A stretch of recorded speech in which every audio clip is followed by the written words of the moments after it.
dia, boa tarde, boa noite, boa madrugada. Eu me chamo Cleudes, sou professor de Direito Penal e criador do canal Charlie Juliette Romeu. Estou aqui hoje para ministrar uma breve explanação sobre a tentativa. Professor, o que vem a ser a tentativa? A tentativa, também chamado de crime manco, crime imperfeito, crime inacabado, o que eu já tenho que fazer uma observação. Não se confunde com o crime falho, porque o crime falho ele tem a ver com o crime impossível, que nós veremos nas próximas aulas, e esse crime impossível está previsto no artigo 17 do Código Penal. Voltando para a tentativa, ela está prevista no artigo 14, inciso 2 do nosso Código Repressor, que assim diz. Diz o crime, ou seja, o crime é tentado quando iniciada a execução não se consuma por circunstâncias alheias à vontade do agente. Tá, professor, e quais serão as consequências desse crime tentado? As consequências desse crime tentado estão previstas no parágrafo único do mesmo artigo, que diz: salvo disposição expressa em lei, pune-se a tentativa com a pena correspondente ao crime consumado, diminuída de 1 a 2/3. Tá, e o quantum de diminuição, o que tem que ser levado em consideração para saber se vai ser uma diminuição maior ou uma diminuição menor? Isso o juiz vai analisar no caso concreto e ele vai analisar o quanto esse crime se aproximou da consumação. Então, quanto mais próximo da consumação, menor a diminuição, e vice-versa.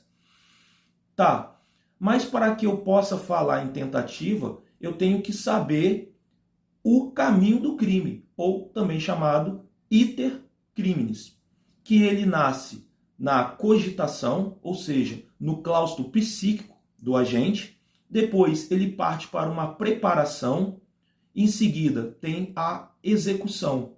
E dessa execução, ela pode gerar um crime consumado ou um crime tentado. Então, para que eu possa falar em tentativa, eu tenho que ter o início da execução.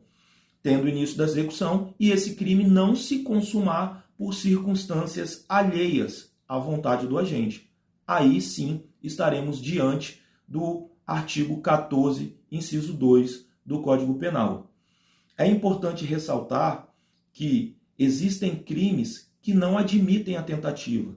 Como exemplo, eu posso citar os crimes culposos, os crimes préter-dolosos e os crimes unissubsistentes.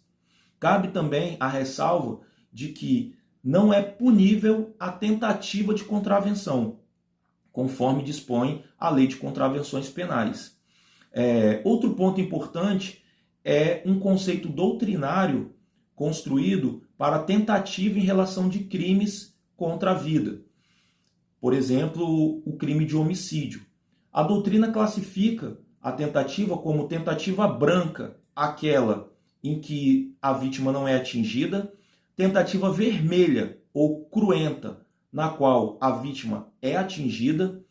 Temos também a tentativa perfeita ou acabada. É aquela que o agente ele esgota todos os meios que ele tinha disponíveis lá para a consumação do crime. E a tentativa imperfeita ou inacabada é aquela na qual o agente não consegue esgotar todos os meios que ele tinha disponíveis lá para a consumação do crime por circunstâncias alheias à sua vontade. Lembrando que essa tentativa é considerada uma norma de extensão, ou seja, ela é aplicada a qualquer crime que caiba esse instituto da tentativa. E, nesse caso, a tentativa ela é um instituto do direito penal que cai demais nos concursos. Então, para aqueles que estão iniciando o estudo do direito penal, é importante uma atenção especial em alguns pontos desse artigo 14, inciso 2 e o do seu parágrafo único. Principalmente em relação ao parágrafo único, quando ele dispõe: salvo disposição em contrário, pune-se a tentativa com a pena reduzida de 1 a 2 terços. Por que que existe essa ressalva? Porque existem os crimes chamados crimes de atentado, na qual o agente ele é punido com a mesma pena, tanto em relação ao crime consumado, quanto em relação ao crime tentado.